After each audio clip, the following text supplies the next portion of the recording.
Olá, seja muito bem-vinda a mais um Podfly. Eu sou Raquel Almeida e hoje nós iremos falar sobre a importância da comunicação assertiva no casamento. E claro que eu convidei uma amiga que é especialista em pessoas. Nós iremos então bater esse papo muito legal, falando sobre os pais, os filhos e descobrindo um pouco mais sobre pessoas. E é claro que é a Nicole. Obrigada. Seja bem-vinda. Esqueci do sobrenome. É Freitas. E eu tava assim, Freitas, mas falei, não posso errar, né? Seja bem-vinda, Nicole. Obrigada, é um prazer. Até que enfim deu certo. Não é? Quase um ano aí, gente. Que mulher busy, mulher muito ocupada. Ai, mas é um prazer estar aqui. Tô muito contente de ter dado certo, da gente estar aqui juntas trocando essas vivências, essas experiências, contando um pouquinho da minha história aqui para você e para sua audiência. Que legal. Então me fala um pouquinho, quem é a Nicole? Como que ela veio parar aqui? Como que ela se encantou por pessoas, né? Porque é uma coisa que eu percebo que você é apaixonada, né? Eu digo assim, o meu envolvimento na área de humanas, né, começou desde a escola mesmo, por conta da sempre querer estar ali, ouvindo, ajudando, auxiliando. Então, logo de cara eu já entrei para a área da enfermagem, que eu encontrei que seria a área que eu poderia estar fazendo aquilo que tocava o meu coração mais forte, de estar ali ajudando, servindo. Sempre gostei muito da área da pediatria. Então, eu iniciei a minha graduação como enfermeira, tranquei, fiz o técnico e fui para a área hospitalar.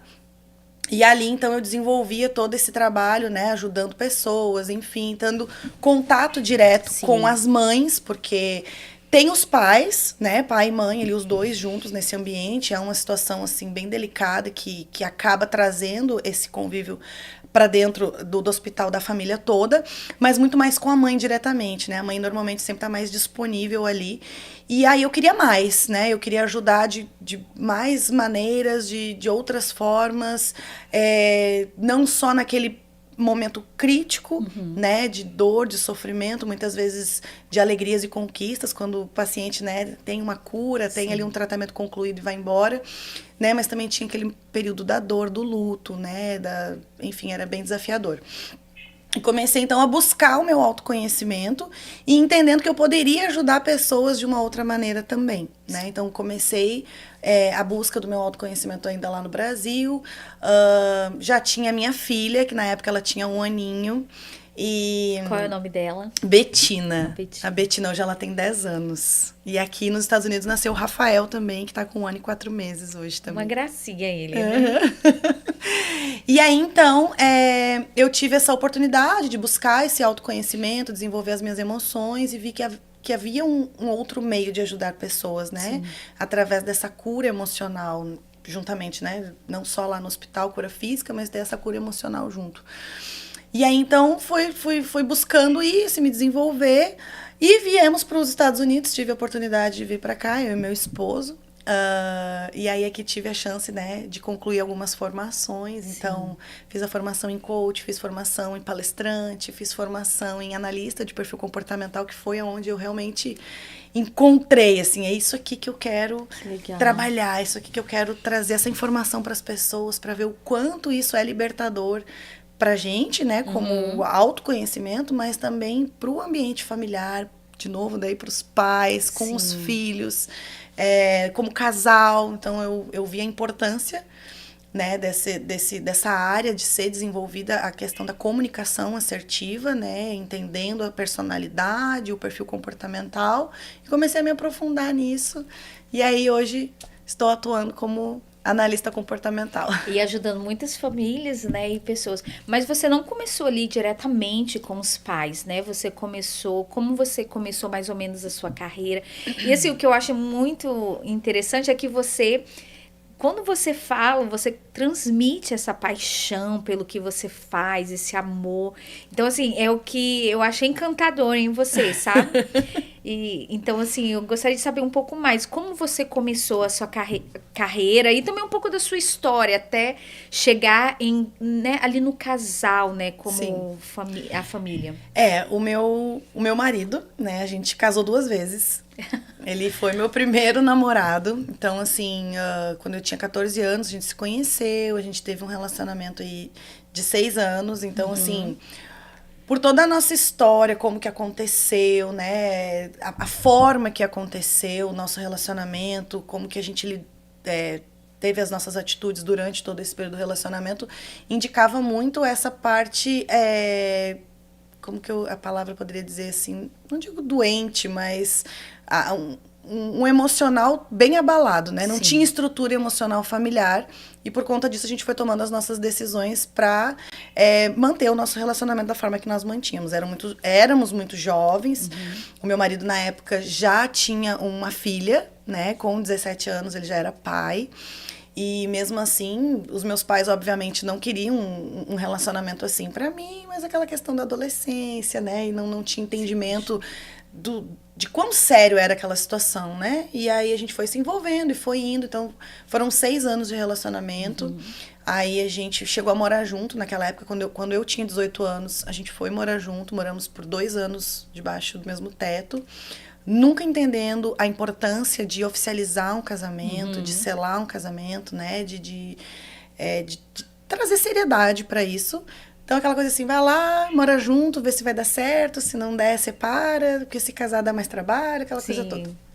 Então, a gente morou junto nesse período, não deu certo, éramos muita imaturidade, né? Das duas partes, assim, e terminamos. Mas só uma coisa, você veio também de um núcleo familiar bem, assim, desestruturado? Ou como que era a sua família também? A minha família, no caso, meu pai e minha mãe, eles namoraram, noivaram e casaram, né?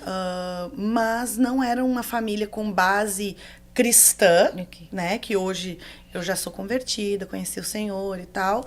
Então, não tinha, assim, uma estrutura da palavra, da importância do casamento, né? Então, era uma coisa mais do mundo.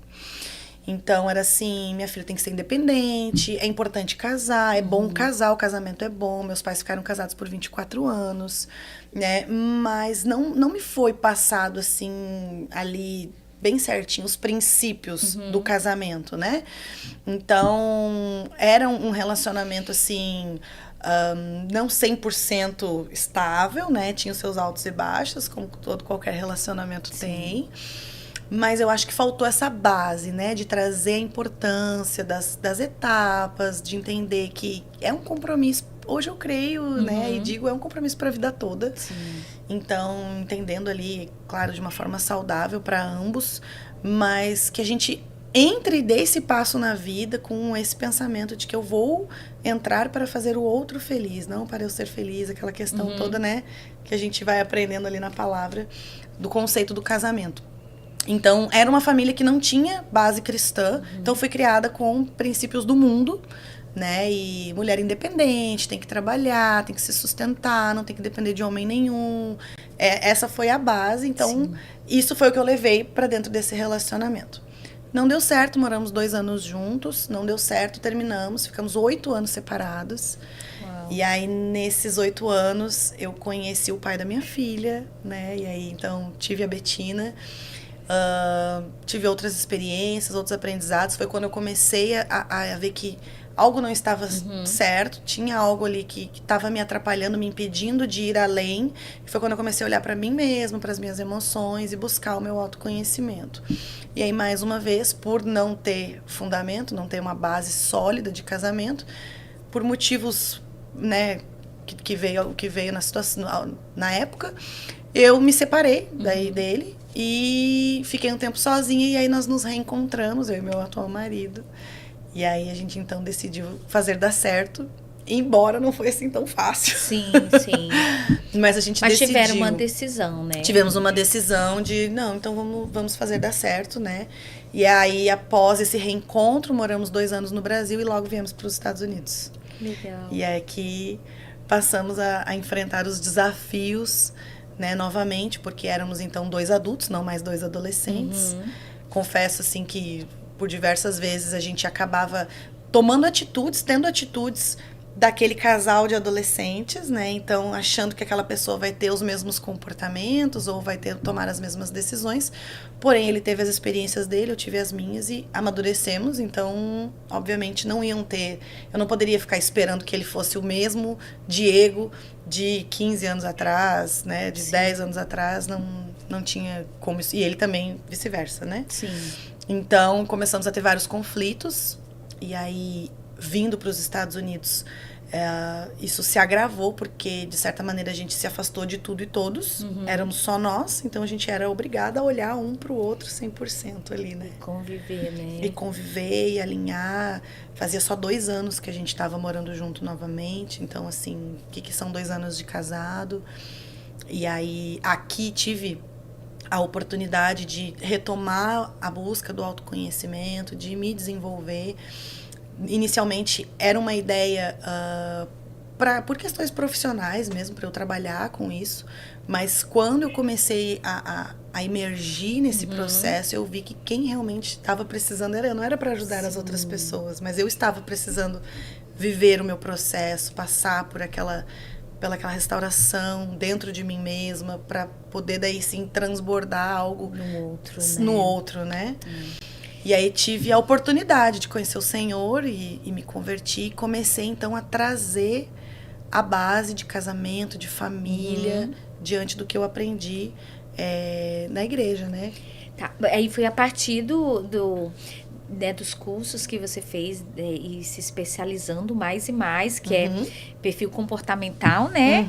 Que aí que você começou a trazer essa comunicação para dentro do seu lar e, né, ali para a sua família, seu esposo. Exatamente. E como que foi, assim, eu acredito que foi bem desafiador, né, no início, porque é aquilo que você falou, começa em nós primeiro, né, a gente vai com a intenção de que vou ajudar o outro, vou fazer para o outro, e no meio do caminho descobrimos que eu preciso me ajudar primeiro, né. Exatamente, foi um processo doloroso, eu digo que doeu na carne, né? A mudança, assim, que eu passei doeu na carne. Eu senti isso, porque é literalmente você fazer coisas novas que você nunca fez. Coisas que você talvez saiba que tenha que fazer, mas nunca praticou. E quando você vai ajustando, vai mudando ali a rota do comportamento, vai tendo essa dor física, né?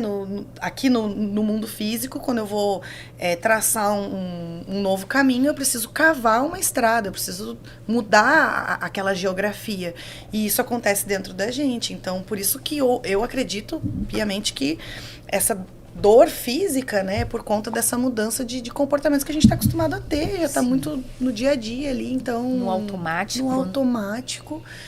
E então foi bem dolorido, assim, eu digo que foi dolorido eu entender que eu não sabia me comunicar, eu não sabia ouvir, não sabia falar, não sabia ouvir, né, não permitia respeitar o tempo do outro, do meu marido, da minha filha principalmente. Ela foi o gatilho, assim, para eu ver que tem alguma coisa que realmente não tá certo, porque com 6 anos, mais ou menos, ela começou a repetir falas que eu tinha para minha mãe. Uau. De coisas que eu não gostava na minha mãe. Então, ela começou a se queixar de mim, as mesmas coisas que eu me queixava na minha mãe. E aí, aquilo ali foi assim, realmente, eu tenho que olhar para mim. Né? É comigo, para eu mudar essa perspectiva deles de que, tipo, que pode ter um lar saudável. Era uma gritaria, era uma... Era o caos, realmente era o caos. Sim, Mas você, nesse momento dessa descoberta, igual você falou, dói mesmo, porque eu também já tive... Os processos nunca param, né? Mas eu também senti... A gente sente mesmo, né? Aquela dor na carne, e é Deus também quebrando o nosso ego também. Né? Exatamente. Ele gosta de fazer essas coisas. Ainda mais você que... A mulher, eu acho que... Na maioria das vezes ela está sendo criada para isso, né? Se é autêntica, que é autêntica é diferente também de ser, né, independente, empoderada e tal e tudo. Mas em que momento você falou, gente, eu preciso mudar? E o que você começou a fazer para ter essa comunicação? Quais foram os seus primeiros passos? O que talvez foi bem mais desafiador para você que você falou, tipo, isso? E uma coisa que você também falou assim sobre não saber se comunicar, que a gente já tem uma ideia, especialmente o marido, né? Que ele tem que adivinhar os nossos pensamentos, Sim, como que ele não tá adivinhando os meus pensamentos? Como que ele não sabe? Esse cara já tô com ele, tipo, tantos anos, como que ele não sabe, né, e tal. Eu acho que você, mais ainda pelo fato, já teve uma adolescência, sim, um muito bom tempo. período, e tipo, agora nos reencontramos. Como ele assim? não sabe o que eu tô sentindo, o que eu tô passando, o que eu quero? Não preciso falar o que eu quero, ele tem que adivinhar o que eu quero, né? Então, assim, a gente vinha passando uma crise bem, assim, bem feia no casamento, né? A gente tava comunicação zero, não estávamos nos alinhando. E aí comecei a buscar as formações para trabalhar, como eu disse antes, né? A gente comecei a buscar as formações para eu trabalhar, para eu ter uma profissão aqui na América, né? Começar com os meus atendimentos, enfim. Só que aí percebendo que as coisas dentro da minha casa não tinha como fluir o meu profissional se eu não alinhasse a minha casa. E aí nessa decisão eu acabei cometendo uma infidelidade financeira. E essa infidelidade financeira foi algo assim que realmente eu achei que ia ser o fim do meu casamento, né? E acabamos tendo diversas discussões e por 2 vezes eu disse que eu queria me separar. E apesar do caos que estava, ele disse a todo momento que ele não ia, né? Que eu acho que isso é uma posição assim fundamental do homem de tomar posse, sim, né, do governo ali, da família. Não, eu não vou, se tu quer ir embora, aí você vai ter, eu não posso te segurar, obviamente, mas eu não vou embora, porque eu vim pra fazer dar certo. Ele estava decidido a isso, né, e eu ali, e é tudo que uma mulher quer ouvir, né, a gente surta muitas vezes e quer quebrar tudo ali, o pau da barraca, quer destruir sim, tudo, mas eu acho que é gratificante uma mulher, apesar de estar ali, entre aspas, né, surtada, entre aspas não, né, surtada mesmo, e o homem diz assim, eu não vou embora, eu não vou desistir de nós, eu vou ficar. Então, precioso, né? Exatamente. E aí teve toda a questão, né, de eu me converter aqui e começar a querer introduzir esses padrões dentro da minha família, e aí então foi eu começar a mudar minha comunicação com atos, né, com atitudes com o meu marido. Então eu disse, bom, eu preciso descobrir, eu aprendi que eu precisava descobrir qual era a linguagem de amor dele, sim, porque estávamos com os nossos tanques de amor vazio. Eu queria que ele enchesse o meu, mas ele não tinha conhecimento. Quem estava buscando era eu, então agora era eu que ia me lascar para eu fazer a coisa acontecer dentro da minha, sim, casa. Não tinha desculpa daí para dar. Poxa, eu tô lá estudando, né, o comportamento humano, o autodesenvolvimento, inteligência emocional. Como que eu não vou fazer dentro da minha casa? Agarrar vergonha na cara e vamos fazer. E aí, então, eu comecei... o primeiro passo foi restaurar o meu casamento, né? Alinhar nós dois. Eu já tinha identificado que a identidade da minha filha estava sendo destruída, a maneira como eu lidava com ela estava acabando com a identidade dela, né? Então, ela já estava ficando... não estava sendo a mesma criança que era quando veio do Brasil. Era uma, sim, criança que já estava ficando mais calada, mais contida, né? Mais abafadinha, e eu via que aquilo ali não era normal dela. Mas eu precisava alinhar o meu casamento para juntos a gente conseguir estruturar ela depois. Porque se eu alinhasse só eu e ela, ia faltar essa outra base, que, sim, é uma base fundamental, sim, né, da família, é o casal. E aí, então, eu comecei a trazer essa questão dos atos de serviço. Eu comecei a ler o livro, né, das 5 linguagens de amor. Comecei a testar todas as linguagens para eu identificar, porque o meu marido era bem resistente naquela época de fazer teste e tal. Porque ele dizia, não, eu vim pra cá pra trabalhar, fazer dinheiro, e é isso que eu vou fazer. Se tu quer resolver o teu emocional, o teu espiritual, fica à vontade, mas não me convide pra isso. Então, era esse nível. Sim. E aí, então, eu fui indo sozinha. Ganhando aos poucos, né? Aos poucos. O primeiro ato diferente que eu fiz dentro da minha casa foi preparar o café da manhã para ele. Uau. Que eu achava aquilo um absurdo. Eu ter que acordar mais cedo do que ele para preparar o café para ele, um sanduíche, um café preto, ou deixar ali a comida dele, a marmita dele pronta. Eu achava aquilo absurdo, né? É como se eu estivesse me rebaixando. Esse era o pensamento que eu tinha, né? E aí, então, comecei a mudar. Os primeiros dias ele me olhava atravessado, tipo, O que ela tá querendo? Qual é o golpe? Que golpe é? Eu digo, eu dizia, e a minha vontade era já de jogar tudo pro lado. Eu não vou fazer mais nada. Sim. E eu respirava. Eu disse, amor, só recebe, tá? Só recebe, não precisa falar nada, tá tudo bem. Não é golpe, não tem nada. Só recebe. Foi indo, foi indo, foi indo. E controlando a voz, né? Tipo, pra, né, não gritar. Cerrando os dentes, assim, ó. Né? Só. E aí foi indo, até que aquilo virou comum, né? Algo saudável, comum. Então não tinha mais aquela piadinha, não tinha mais aqueles comentários. E isso foi abastecendo ele, né? Outro passo que eu dei, assim, de fé. E no início foi contra os princípios dele, porque ele também não concordava, não vinha importância naquele momento, foi o fato de eu parar, decidir não trabalhar fora de casa, né? E ficar voltada para dentro de casa. Uhum. A gente já estava num nível mais avançado de estreitamento de laços, Sim. mais conectados, já estava atravessando ali a fase mais desafiadora. Eu fiquei 1 ano e meio indo à igreja sozinha, até o momento que ele, né, aceitou estar comigo ali junto, se voltando ao Senhor. Então, foi uma trajetória bem desafiadora sozinha. Tipo, eu acho que você que decidiu voltar para dentro do seu lar, ficar sem trabalhar, ou ele que sugeriu, ou vocês? Não, eu que decidi. Você que decidiu. Eu que decidi, que eu via que aquilo ali era importante, eu ter o meu tempo de pausa para eu poder reorganizar. Ele tomar a posição de sacerdote da minha casa, de líder, né, tomar de provedor, né? Ele comecei a colocar o lugar dele na mesa, ensinando a minha filha, aí já trazendo a consciência para ela. Agora o papai vai sentar aqui na ponta da mesa. Por quê que agora ele vai sentar aqui? Porque ele Isso, comecei já a mostrar a hierarquia dentro de casa. Porque ele é o cabeça da nossa casa. É como se o papai fosse o rei. Depois de Deus aqui é ele que vai estar aqui representando e cuidando da gente. Aqui vai ficar a mamãe e aqui vai ficar você. Então já fui trabalhando, ensinando ela a cuidar a importância da mesa. A gente não tinha refeições assim, nós 3 na mesa. Então comecei a ter isso, né, para trazer essa experiência para ela e ver o quanto era importante, ela amando, né, porque a criança gosta desse envolvimento todo.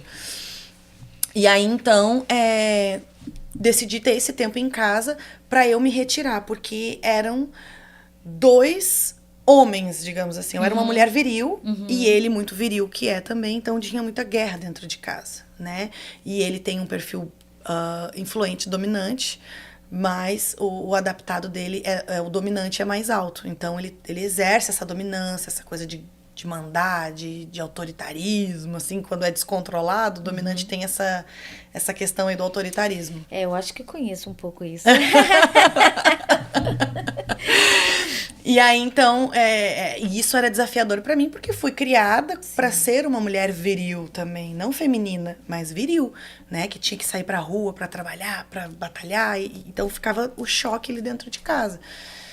E aí, então, eu me retirei para organizar isso, eu me amansar um pouquinho mais, né? Trazer essa feminilidade para mim, me permitir ser cuidada, me permitir ali estar na submissão junto com o meu marido, né? Estar ali coordenando a rotina da casa, transformando a casa em lar. Olha. Porque eu digo que a minha casa não era um lar, ela era um lugar de repouso. As pessoas vinham do trabalho, descansavam para sair depois de novo.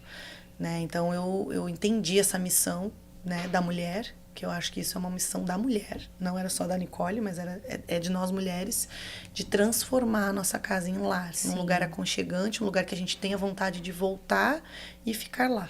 E que o marido tenha, né, porque eu acho que você mais pode dizer isso trabalhando, né, com casais, porque tem muitos maridos que não têm vontade, né? Eu acho que você já ouviu muito isso, né, Nicole?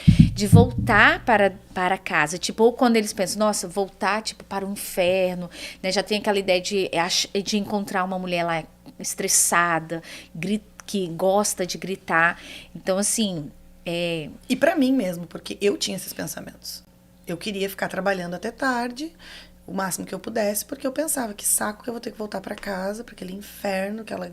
briga, aí eu vou ter que estar falando e vai brigar, e ele não vai me entender, eu não tô a fim de explicar, e aí criança chorando. Então, assim, eu também não tinha vontade de voltar para minha casa, né? Eu era uma pessoa que repetia que eu não gostava dos afazeres domésticos, eu não gostava de cuidar da casa, de fazer comida. Isso tudo foi indo de pouco a pouco durante esse 1 ano e meio, sozinha, aguentando algumas piadinhas, aguentando algumas coisas, né? Fechando a boca, guardando a língua e crendo que eu ia atravessar aquilo ali com pessoas, né? Que já tinham passado pelo processo ali, me estimulando e olha, vai que se eu conseguir, tu também consegue. É muito importante a gente ter pessoas na nossa volta, né? Com aquele...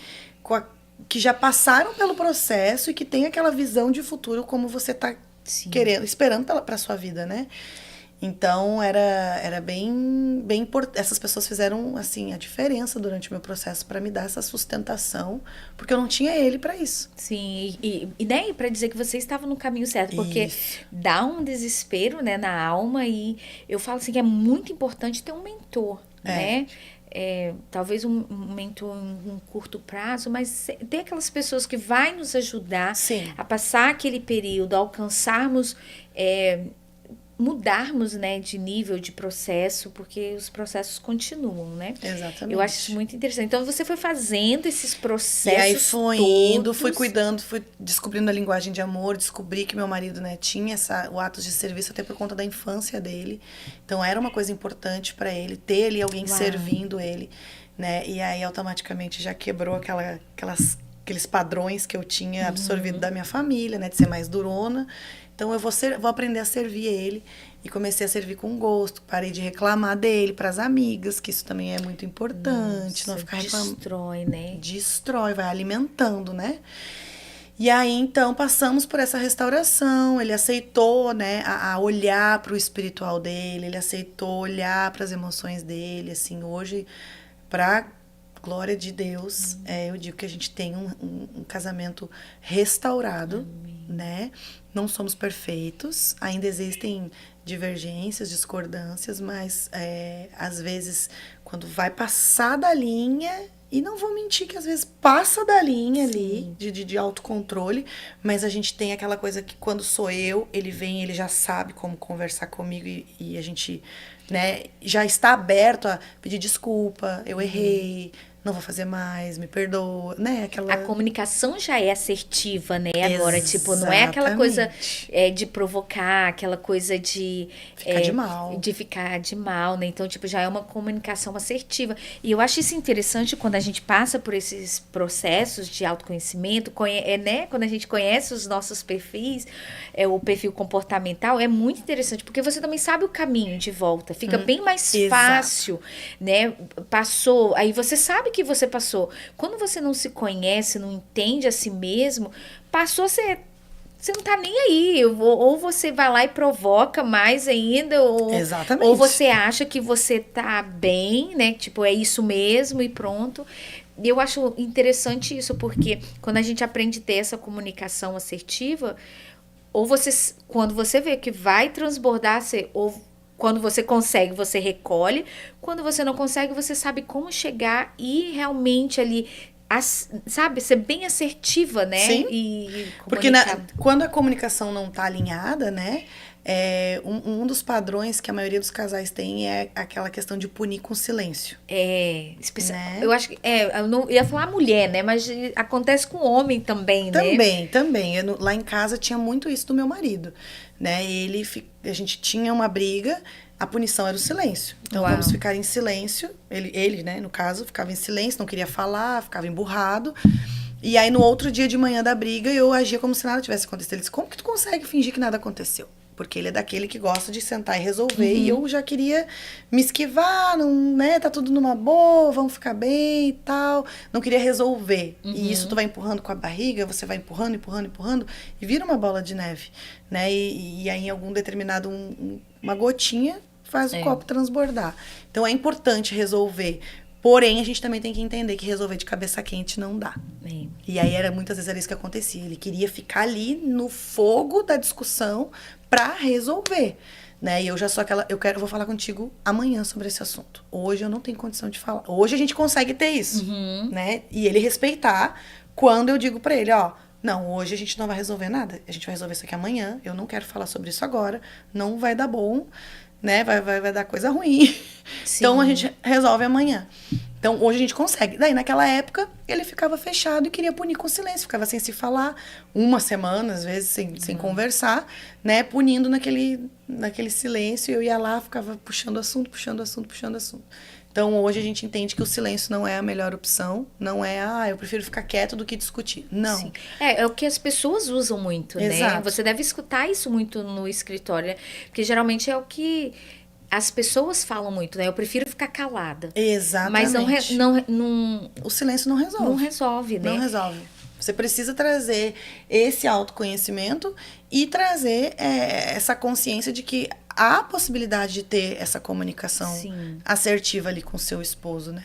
E de entender que talvez não é a hora, mas também saber como falar, né? Porque Exatamente. geralmente não sabemos como falar e aí piora mais a situação. Porque o outro pensa, ela também não quer resolver e tudo, né? E aí, depois disso, né, tudo alinhado, você começou a trabalhar com casal? Ou você percebeu que foi chegando? Como assim que você começou? Quando eu comecei a trabalhar mesmo... Foi mais individual? Eu comecei a atender mulheres, bem no início, assim, logo que eu comecei a atender... foi bem na época da pandemia também, então tinha muito atendimento online. Então, assim, eram mulheres, mas eu sempre trouxe essa questão da criança, do filho, né? Foi o que me motivou desde o início, tanto lá da escola. Eu sempre dizia, eu vou trabalhar na área hospitalar, mas eu quero para pediatria. Eu sempre trabalhei na pediatria, eu nunca trabalhei com adulto, nem com idoso, era com criança. Então, eu sempre tive essa motivação. Então, no início eu atendia mulheres, né? Que eram mães e tinham essa dificuldade. Porque quando eu fiz a formação de analista de perfil comportamental, eu disse, gente, as mães precisam... Eu pensava, eu como mãe, né? Precisam entender como que funciona a cabecinha dos filhos e aprender a comunicar, né? Então, tinha, assim, essa questão toda do TDAH, né? Que a gente entende que existe, é uma realidade, mas, infelizmente, tem pessoas que não entendem do assunto, já vão dando um próprio diagnóstico para o filho e, na verdade, é só um alinhamento de comunicação. Então, o que me motivou a iniciar os atendimentos era isso, era trazer essa consciência para os pais, para as mães, principalmente, né? Então, na pandemia, eu até fiz o workshop, que era o método Pais que Aprendem, trazendo toda essa questão de tomada de consciência, como que está o relacionamento com o seu filho, né? Explicar o que era inteligência emocional, como que poderia fazer essa comunicação assertiva com os filhos. Por conta de eu estar passando pelo meu processo e ser uma vencedora na restauração do meu casamento, eu acabei mudando um pouco a rota, saí um pouco ali de pais e filhos e quis trazer a minha experiência, né, no casamento, todas as coisas que eu fiz, enfim. Mas aquela chama, assim, lá dentro tava acesa ainda, sabe? Naquela área ali com os pais, com as crianças, né? Aí, então, vim trabalhando toda essa parte de alinhamento de comunicação entre o casal, né? O papel da mulher, o papel do homem. As coisas foram acontecendo. E aí eu entendi, assim, que tinha algo a ser... Que merecia a minha atenção, que estava lá dentro de mim. E o mais engraçado é que Deus faz as coisas assim perfeitamente. E às vezes a gente tá tão focado em algo que não consegue perceber o macro do que você tá vivendo. Você fica assim, dando um hiperfoco para algo que você quer fazer dar certo, talvez por uma necessidade, né? Que no meu caso era a necessidade de querer fazer o meu negócio acontecer na América, né? De alavancar, de aumentar os atendimentos, enfim... E eu não estava prestando atenção no todo o que estava acontecendo na minha volta. Né? O período que eu já tinha identificado os desafios da minha filha, entrando na pré-adolescência, passando por desafios com ela. E aí nós ganhamos, né? Recebemos o convite na nossa igreja de assumir o Ministério dos Pré-Adolescentes da nossa igreja, que são as crianças de 9 a 12 anos que frequentam a nossa igreja. Mas não me dei por conta, assim, sabe? O que Deus estava fazendo. O que Deus estava fazendo. E aí comecei... E eu ia te fazer essa pergunta, desculpa te cortar. Mas eu ia te fazer essa pergunta quando você falou que eu, né, de criança, eu falei, então você tá no Ministério Infantil, né? Aí acabou me respondendo, que bom. E aí a gente teve isso, mas ali eu, né, sempre focada na família, porque eu acho que quando a gente... é um agente de consciência, né, de trazer consciência para as pessoas, o quão importante a família é.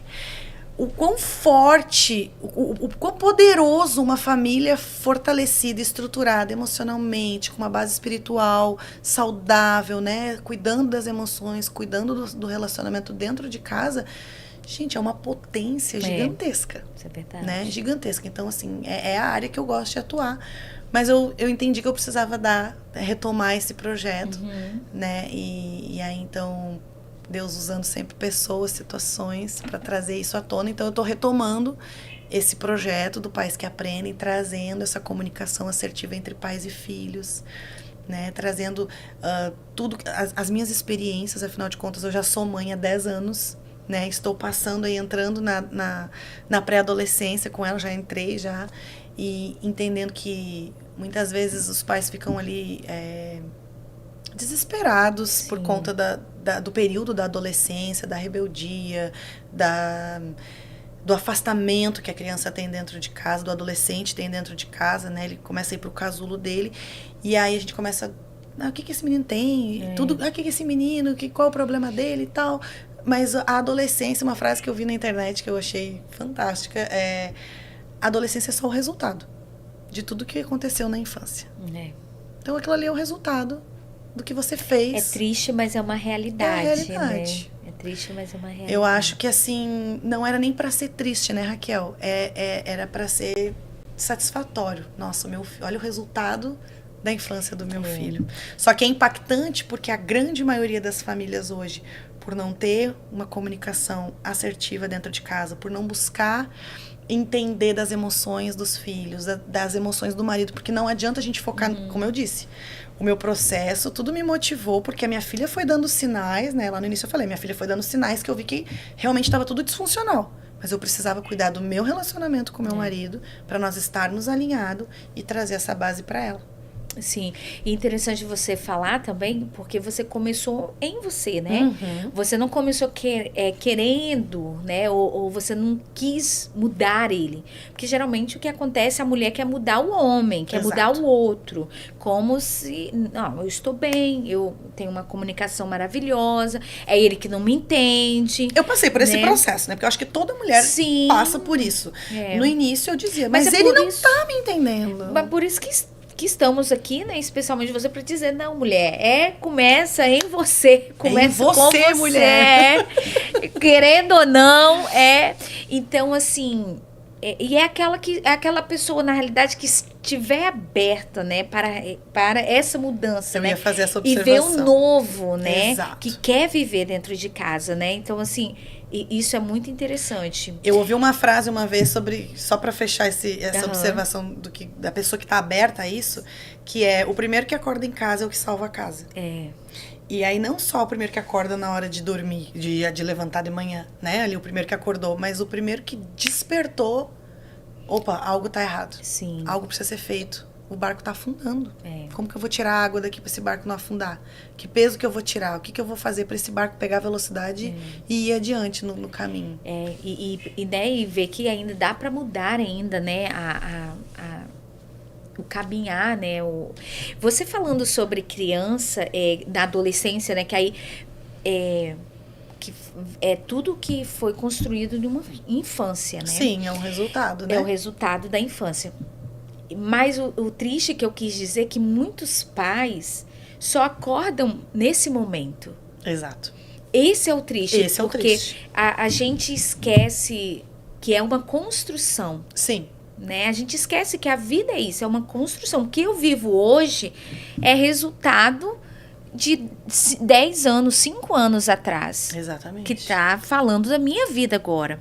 Então eu falo triste por isso, porque é nessa hora que você, quando percebe que seu filho só tá dentro do quarto, ou que só tá em um videogame, que não tem tempo de mesa, que não tem um tempo de conversa.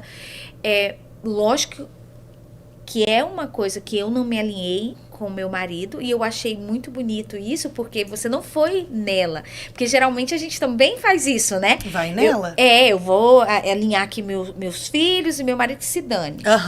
Né? E entra no podcast que nós já fizemos antes, né? De entrarmos aqui, lembra do triângulo, né? Que você falou e tudo. Então, assim, eu achei muito interessante isso. Eu preciso, primeiramente, me alinhar com ele. Exato. Porque, tipo assim, o que ele falar, nós vamos estar em concordância e passando para ela quem manda, né? No sentido, a autoridade, né? Ali, mas eu estou em concordância, Isso. né? Isso é importante. O que a gente estava falando, né? Que é buscar não entrar no triângulo de Kaplan. É o nome do triângulo, né? É um livro que eu super indico para as mamães, né? Para os papais também. Mas, assim, para lerem, o título do livro é super interessante, que é Claro que eu amo você, agora vá para o seu quarto. Né? Esse é o título, é de uma psicóloga, da Diane Levy. Ela é uma autora daqui dos Estados Unidos, se eu não me engano. E aí ela traz esse conceito do triângulo, né? Dessa triangulação pra gente fugir, que é quando tem ali a vítima, o perseguidor e o salvador. Então, muitas vezes, essa falta de alinhamento faz você entrar nesse triângulo de Kaplan, que... Um exemplo, né, que traz uma cena, assim, familiar. A mãe tá em casa, fazendo a janta com as crianças, e as crianças estão ali olhando TV, olhando um programa que eles estão acostumados a olhar, a mãe tá ali fazendo a janta, e o pai chega em casa. Normalmente, na grande maioria, pelo menos na minha casa também é assim, o pai entrou, o pai não sabe como que tá o ritmo daquele ambiente no momento que ele chega com o ritmo da rua, né, pra ver como é que tá a família, mas ele não para analisar, ver, ou a mulher previamente já disse o que tá fazendo, o que não tá fazendo. Ele vai chegando, né, cansado, querendo descansar. E quando ele chega, ele dá oi, as crianças vêm correndo, dão oi pra ele, a mulher tá lá na cozinha, ele vem dar oi pra mulher. E aí, nisso, quando ele tá voltando da cozinha, indo em direção à sala, né, tô contando detalhes que é para o pessoal imaginar. A mãe diz, a janta tá pronta. E o pai, por não entender acordo, talvez, que a mãe fez com os filhos anteriormente, algum combinado, ele entende, opa, a mãe tá dando um comando. Ele vai lá e desliga a TV. Hora da janta, crianças, e desliga a TV, no meio do episódio. E as crianças começam a espernear. Começa a espernear, bater perna, e não sei o que, mais um pouquinho, é porque a mãe disse. E aí, as crianças dão início à triangulação, ao triângulo de Kaplan, porque... elas assumem o papel de vítimas. Naquele momento, elas se tornaram vítimas. E o pai é o perseguidor. E a mãe vai ser a salvadora. E aí, então, naquele bate-boca das crianças, não sei o quê. A mãe fala o quê? Não, então, eles podem terminar o episódio, né? Não precisa desligar. Daí ele disse, poxa, aí elas são vítimas. Quando a mãe fala isso, a mãe é a salvadora delas. E aí já vai inverter, porque daí o pai olha e diz assim, poxa, mas... você disse que a janta estava pronta. E aí o pai entra, talvez, na vítima, porque ele não se fazendo, né? Entrando no papel da vítima. A mãe já vai ser a perseguidora, porque daí a mãe vai rebater o pai. Não, mas você também chegou e não perguntou nada. E as crianças começam a chamar a atenção para serem as salvadoras. Muito interessante. E aí fica nessa triangulação. Então, e aí pra gente evitar, né, esse triângulo, é ter esse alinhamento com o marido, é ter essas mas eu não consigo, porque eu não tenho tempo, não tenho... Gente, as crianças vão dormir. No mínimo aí, que se é pequeno, vai dormir 10 horas. Por 10 horas. Então, assim, é um investimento de tempo. Então, você tem 10 horas na madrugada para conversar com seu marido e alinhar as coisas. Depois você recupera o sono. E tudo vem da onde eu quero chegar, né? E aí, pensando nesse futuro aí, dessa adolescência. Se ainda, talvez, né, a criança ainda não é um adolescente, mas também pensando se já tem um tempo ainda, dá para, né, um jovem aí.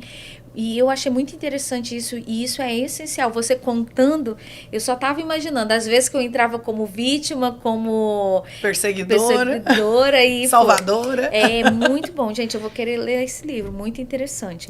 Mas a comunicação assertiva é isso tudo, e que abre portas, né, para muitas coisas. Sim. E hoje você pode dizer que valeu a pena tudo que você viveu, né? Valeu e vale, né? Porque, como eu disse, a gente não eu não sou uma família perfeita, mas a gente está sempre ali buscando ser o melhor que a gente pode ser, né? Hoje eu tenho o meu baby que também é mais uma chance da gente estar ali corrigindo e fazendo e trazendo essa base para ele que a minha filha não teve, mas que a gente também vem ajustando. É uma construção, né? É importante a gente permanecer ali no foco dessa visão de futuro positiva, naquela expectativa que você tem de ter uma família estruturada, um casamento, um relacionamento, né? Com seus filhos, com o seu marido, mas ter um relacionamento fortalecido, né?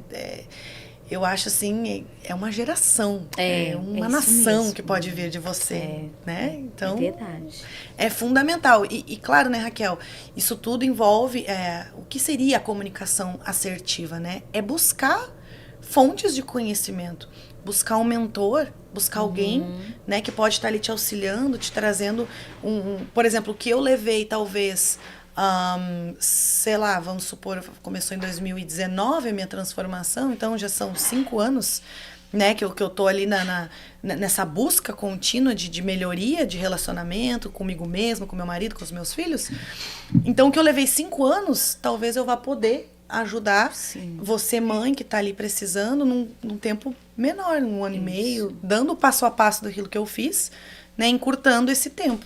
Então, é importante a gente buscar conhecimento, ter pessoas que já passaram pelo processo, entender o perfil comportamental para você ter essa assertividade de ser mais direta, ou dar mais detalhes, ou ser mais paciente, ou ter mais dados para passar, seja para os seus filhos, para o seu marido, né? Entender como ele absorve melhor a comunicação. E isso o perfil comportamental traz, né? E isso tudo você explica, né?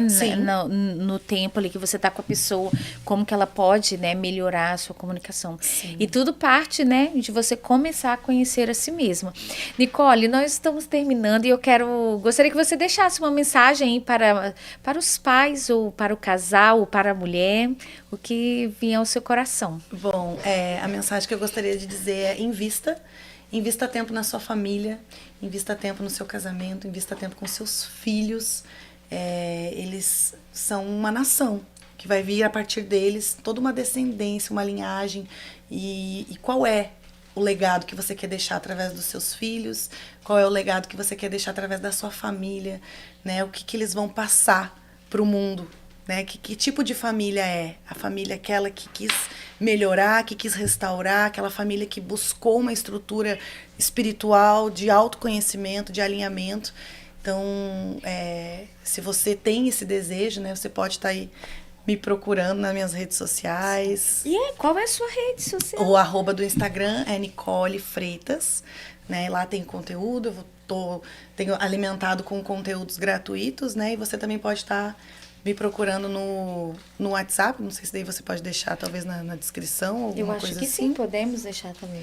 E aí pode entrar em contato comigo pra gente estar fazendo a análise de comportamento, que é no caso a análise de perfil comportamental, trazendo esse acompanhamento, dando esse suporte para as mamães aí que querem uma ajuda de alguém que já entende a sua dor e já passou por isso. É verdade. E se descobrindo e tendo a oportunidade de né, se descobrir, se conhecer, né, mais do que nunca. E é muito importante, porque não vai melhorar só a sua comunicação com o seu marido, os seus filhos, mas com os amigos e tudo, né? Sim. Com todos à sua volta.